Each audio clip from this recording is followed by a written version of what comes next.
Well, you will take the ACT no matter what. The ASVAB is a different test, and I'm not sure when that's going to happen.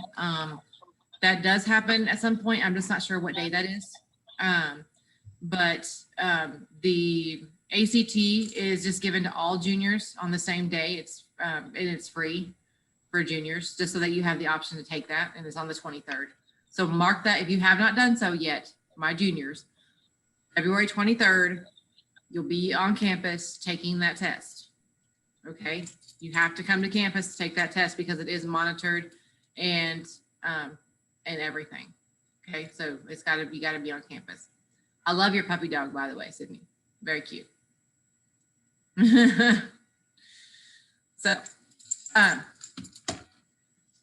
anyway, any questions about the ACT? Okay. All right, so we are going to move along with our Gatsby stuff. So we started, actually, let's review actually what I posted on Classroom this morning, just so that you have it. Let me get to the right class period.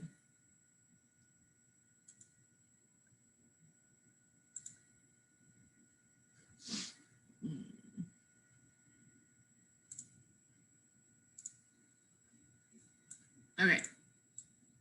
So everyone can see my classroom page.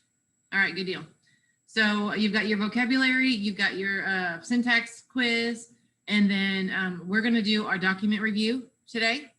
So last time we did the intro essay and bucketing to kind of get you started thinking about the essay for Gatsby and how that's going to look, to kind of get you started working towards that. And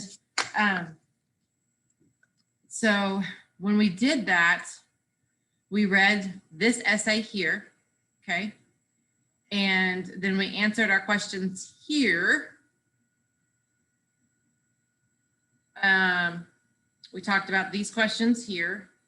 And then we put our topics that we wanted to focus on in our buckets, okay? Remember, our buckets were our topics that we chose based on the essay up here, right? You guys remember that? Those who were here last time, or if you watched the video, yeah? Okay. All right, so we're gonna move on now and talk about some documents and things like that and what that looks like if we're looking at documents and how we need to review and organize documents that we have and how we analyze documents that we read. So you guys read Gatsby and you analyzed Gatsby from how color was used to represent certain aspects of the 1920s and money and things like that in Gatsby, right? So now you're going to look at some documents and how they analyze the 1920s based on based on these buckets that you have provided, okay, that you came up with. All right. So if you'll go to your classwork tab, and if you'll click on document review for Great Gatsby, you'll open this up.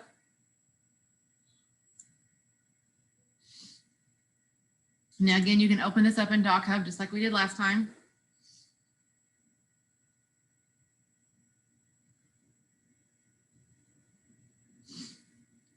And when we answer our questions, we can do it right down here, like in with our text tool.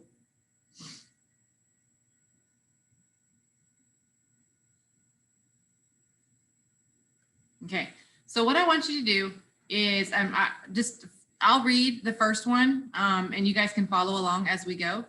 And then we'll talk about the questions and things like that as we go through. Sound like a plan?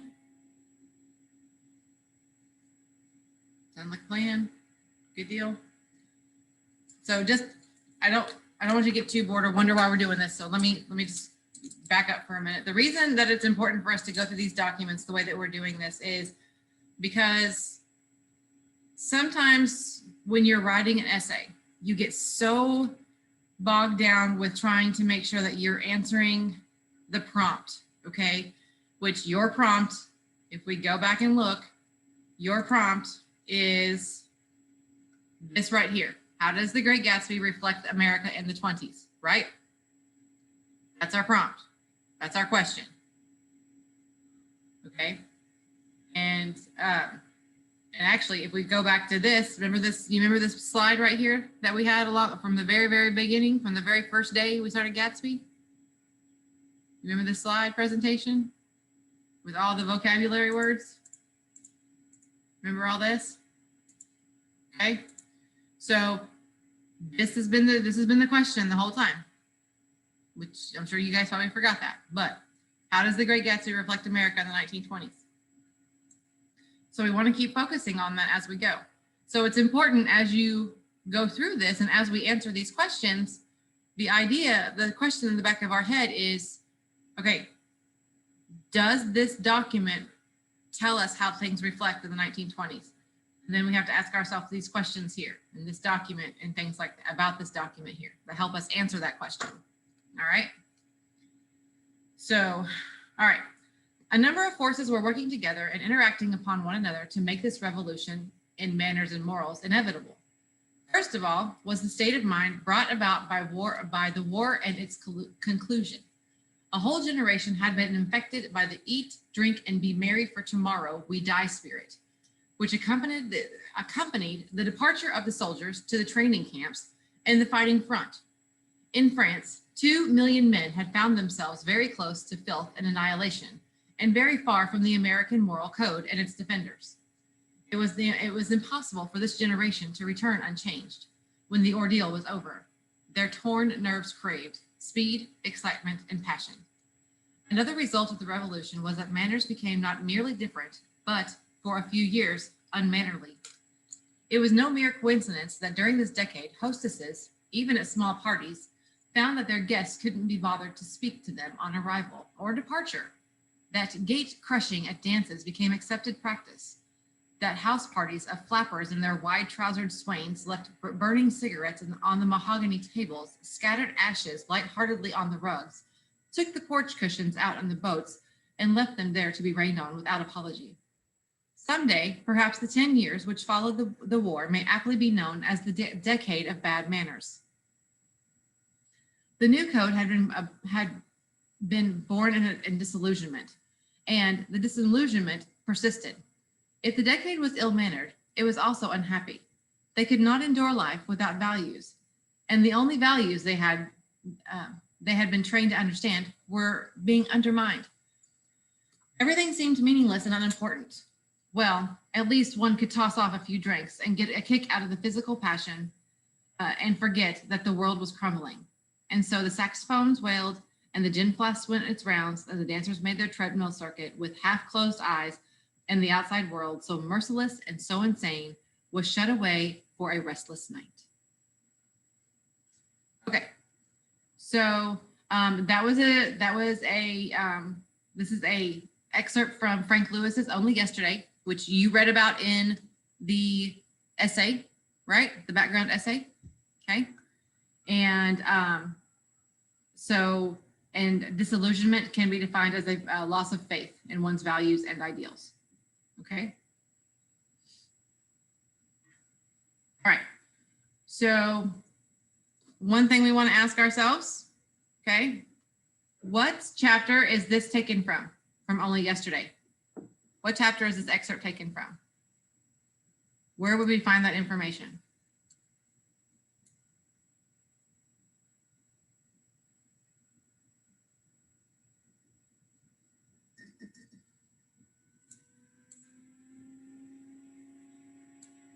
That's okay, Jonas.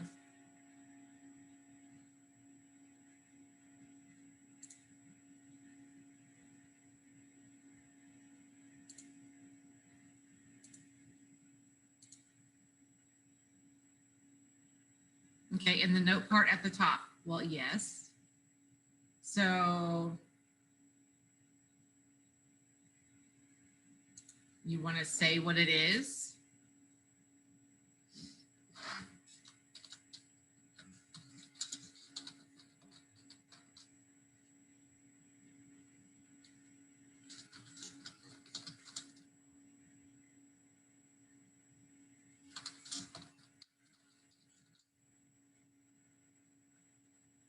There you go. Okay. So yes, the chapter, the revolution in manners and morals. Okay. All right. What is the definition of disillusionment?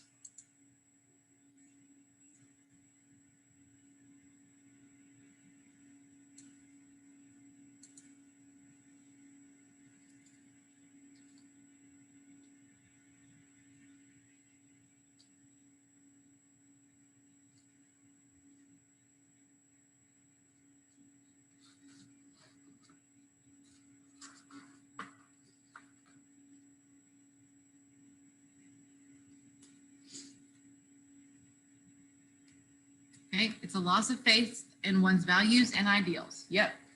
Loss of faith in one's values and ideals. Okay.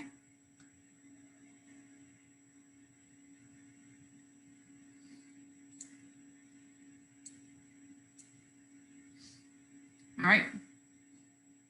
So, what event brought 2 million American men close to filth and annihilation in France? So what's the answer to that first part of that question? The first part.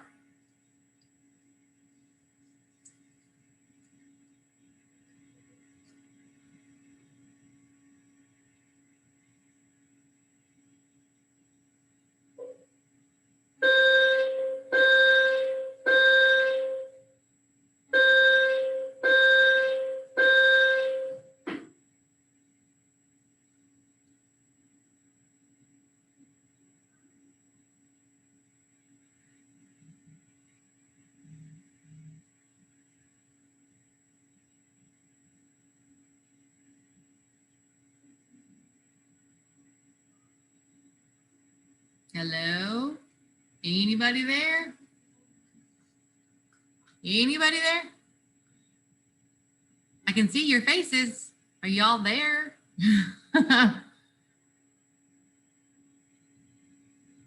What's the answer to that first part? What event brought 2 million American men close to filth and annihilation in the 1920s, at the end or at the beginning of the 1920s? Nope, not that.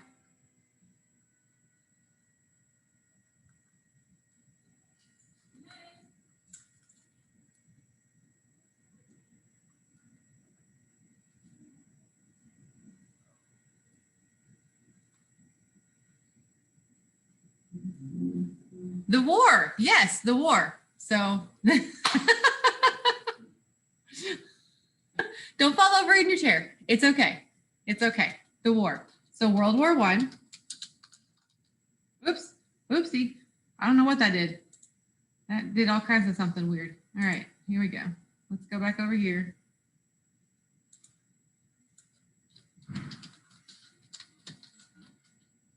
Okay, so we answered our first part of our question. All right. So when they returned from war, what did they crave? What did they crave? Okay, what did they crave? The second part of our question. Okay, we have to answer the second part. This is a two-part question. Speed, excitement, and passion. Speed, excitement, and passion. Okay, speed, excitement, and passion.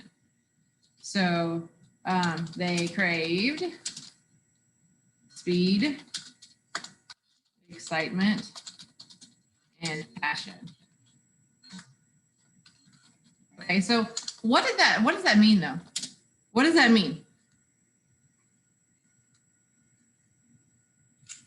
What does that mean? What does that mean in layman's terms? Like if we're talking about something in regards to what these guys wanted, what does that mean?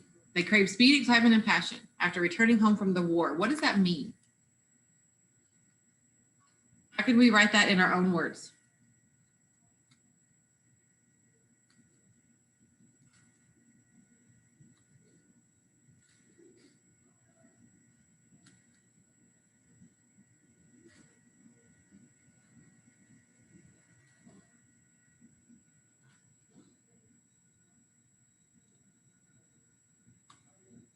Okay, think about it this way. If you've been off fighting in a big war and you come home, is the first thing that you want to do is really just like go back to work and go straight into work, or you know, work on household chores or mow your yard or things like that? Is that going to be the first thing that you think you're going to want to do? Or do laundry? No, that was a big no, right? So what do you think you're going to want to do?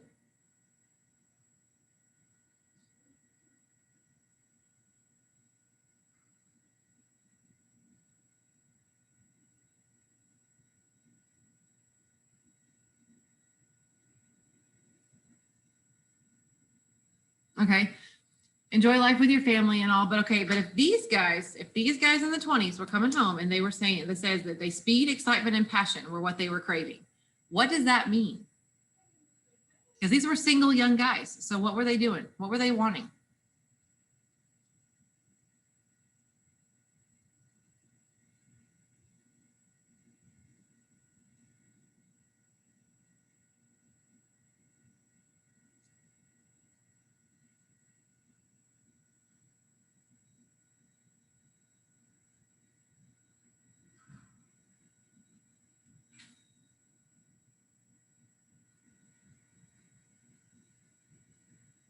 So think about it in your own words, guys. What do you think?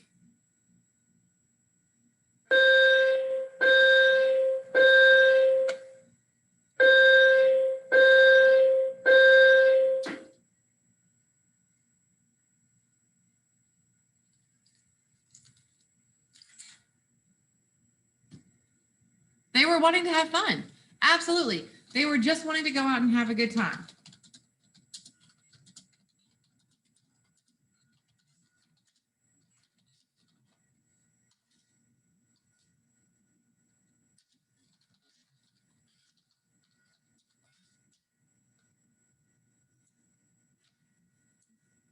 Okay. So they were just wanting to go out and have fun, have a good time. All right. Okay. So I know that there's more than just Bree in this room. So, other people can answer. I know Sydney's answered at least once, but, other people can't answer.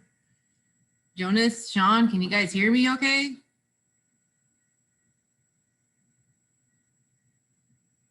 Okay. Sean, are you there? I kind of see the top of your head. Okay. All right. So give 2 examples of behavior which led Alan to say that 10 years which followed the war may aptly be known as the decade of bad manners. So give 2 examples of behaviors. What do you think?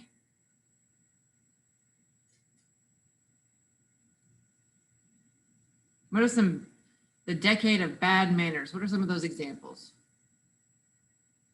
that are in this excerpt here?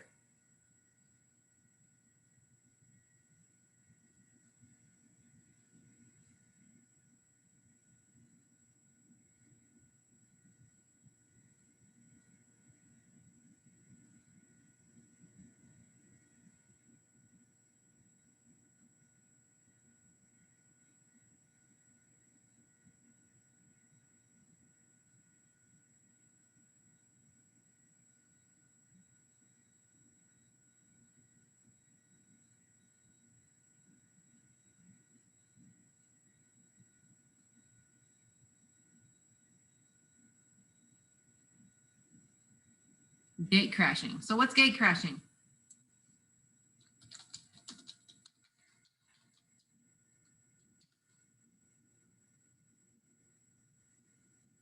What does gate crashing mean?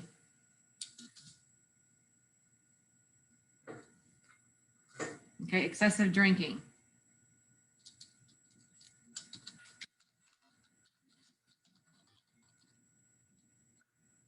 Let's go. What does gate crashing mean?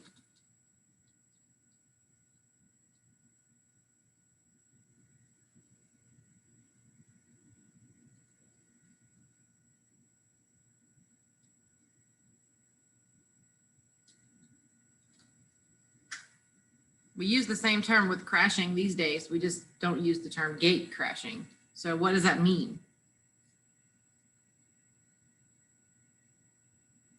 Not messing up the party, no.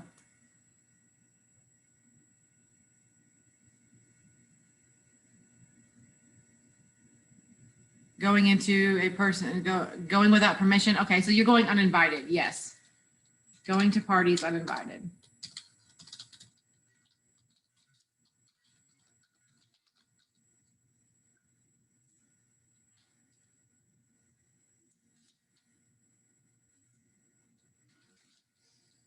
Okay, so those are two examples. Yep, those are good two examples. All right. But there's more in there that he does talk about. So you definitely don't have to limit yourself. All right. So how does the desire for a few drinks and physical passion connect to the people's general unhappiness after the war?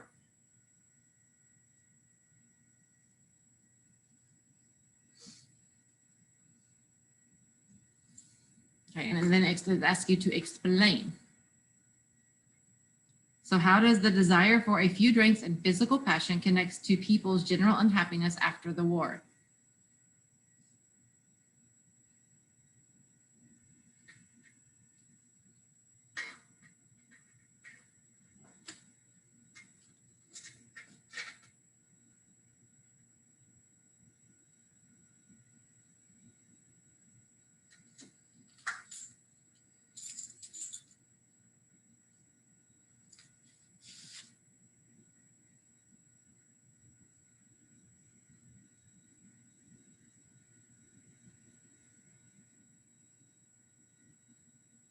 Okay, they cannot endure a life without values. The only values they had been trained to understand were being undermined.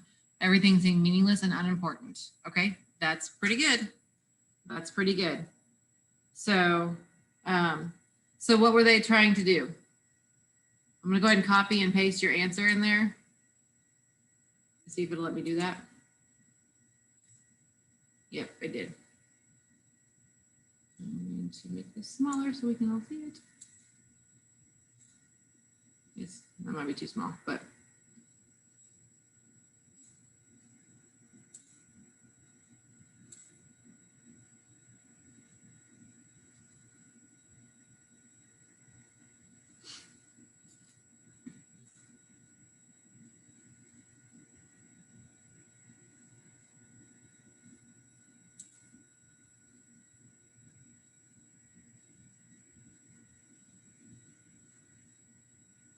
Okay.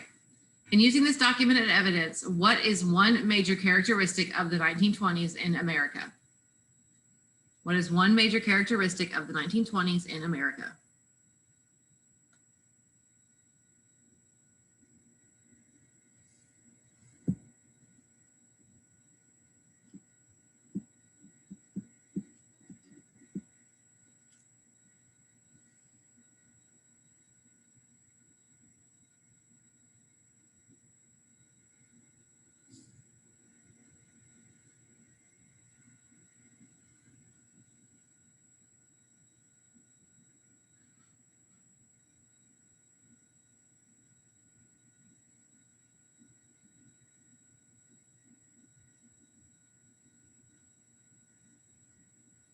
Bad manners. Okay, that's good.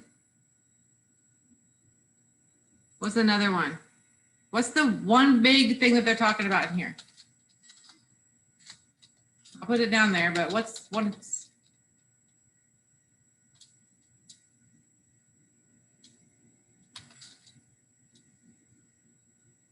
Think about a major characteristic. What are they talking about? What's a major thing that they put in here? What's a major term that they use in here? In this passage.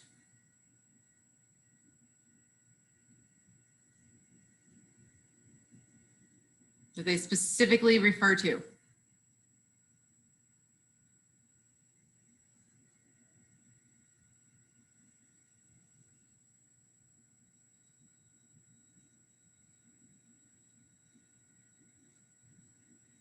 What are bad manners the result of?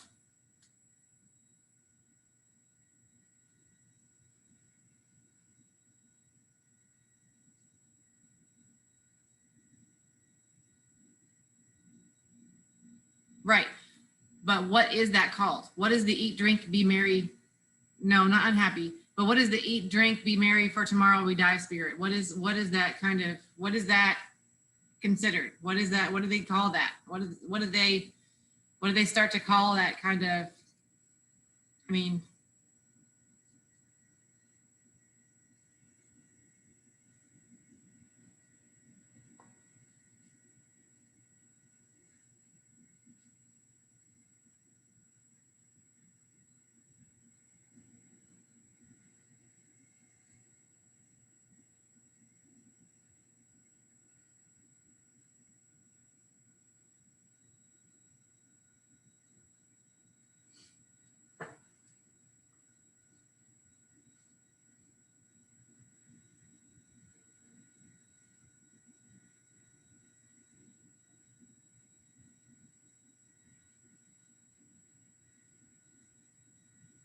you guys are on the right track. Yes, people were, they were filling their unhappiness with drinking and partying and, you know, having fun and doing whatever the heck they wanted to and everything else. And they didn't care about anything. And it was all called what? Because they had lost, they had bad manners, they didn't care about anything, they had lost their what?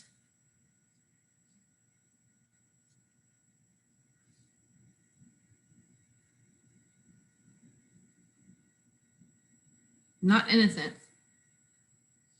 But yes, they lost that too. Not gate crashing. Humanity, no.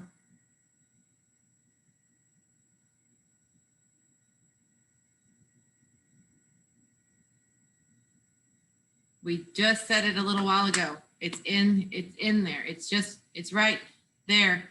It's on the page. It's right in front of you. I don't want to tell you what it is though.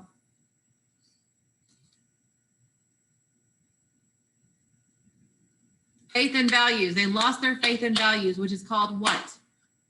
Which is called what?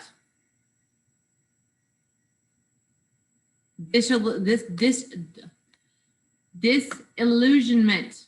Yes. Disillusionment. Yes. So,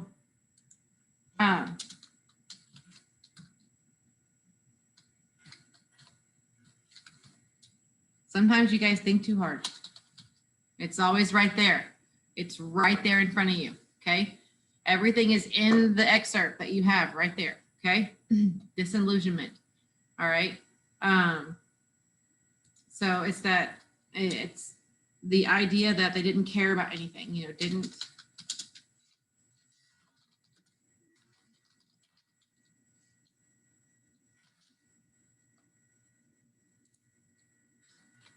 Okay.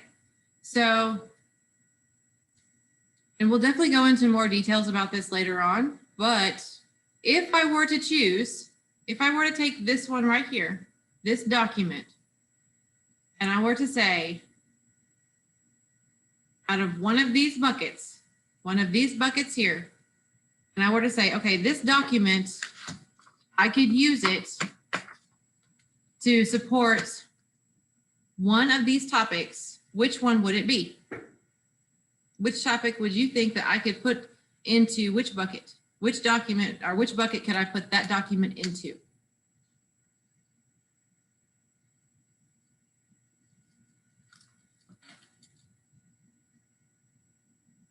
What do you think? World War I? Anyone else? Everyone else agree or disagree? Anyone disagree?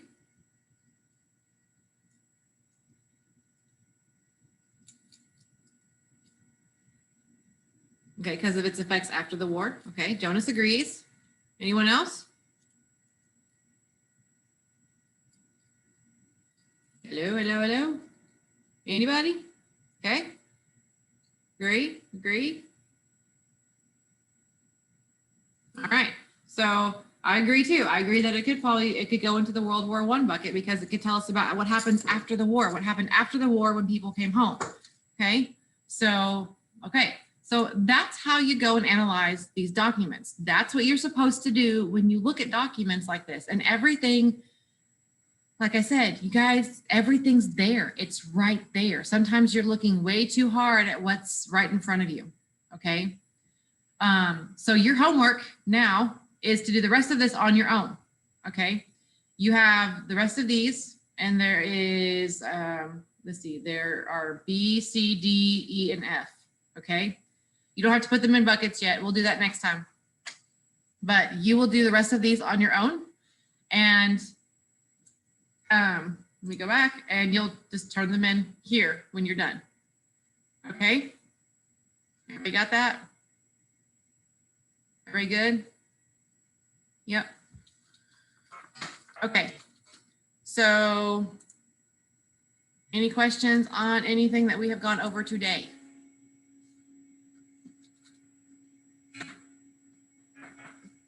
Okay. All right. Well, I'm going to let you all go. And I hope you all have a fantastic day. And I will see you all on Friday. Okie dokie. I have office hours today from 1 to 2 if you need help with anything. So just let hop in. I'll post the office hours on Classroom should you need anything. All right. So y'all have a good day. I'll see ya. Bye.